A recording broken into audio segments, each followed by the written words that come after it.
Uganda's President Yoweri Museveni has refused to approve a controversial bill to toughen punishments for homosexuals.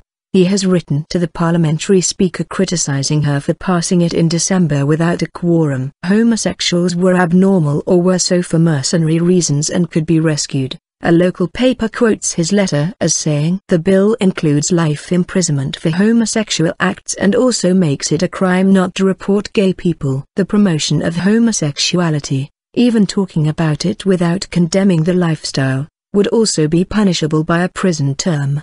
The BBC's Byaruhanga in the capital, Kampala, says the president is aware that if he signs the bill there will be an international outcry, which could see some countries suspend aid to the country. Mr. Museveni is trying to reach a compromise with MPs, as if he refuses to sign the bill, Parliament can still force it through with a two-thirds vote. But in contrast to Nigeria, where earlier this month the president signed a bill banning same-sex marriages, gay groups and shows of same-sex public affection, Mr. Museveni is politically strong and so more able to resist pressure from conservative groups. Our reporter says, sexual starvation. Mr. Museveni said the bill was forced through despite his advice to shelve it until the government had studied it in depth. Uganda's private Monitor newspaper reports, even with legislation, they will simply go underground and continue practicing homosexuality or lesbianism for mercenary reasons,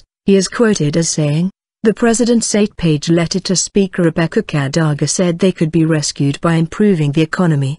He also disputed the view that homosexuality could be described as an alternative sexual orientation. You cannot call an abnormality an alternative orientation. It could be that the Western societies, on account of random breeding, have generated many abnormal people, he said. He said another reason women became lesbians was because of sexual starvation when they failed to marry. The Monitor reports there is meant to be a caucus meeting of ruling party MPs later this month to discuss the bill. The government will try to convince them to reject it, but some have already said they would go against their government's wishes. Our correspondent says human rights activists say the bill highlights the intolerance and discrimination the gay community faces in Uganda. One gay activist was killed in 2011. Although the police denied he was targeted because of his sexuality. The bill has been condemned by world leaders since it was mooted in 2009. U.S. President Barack Obama called it odious.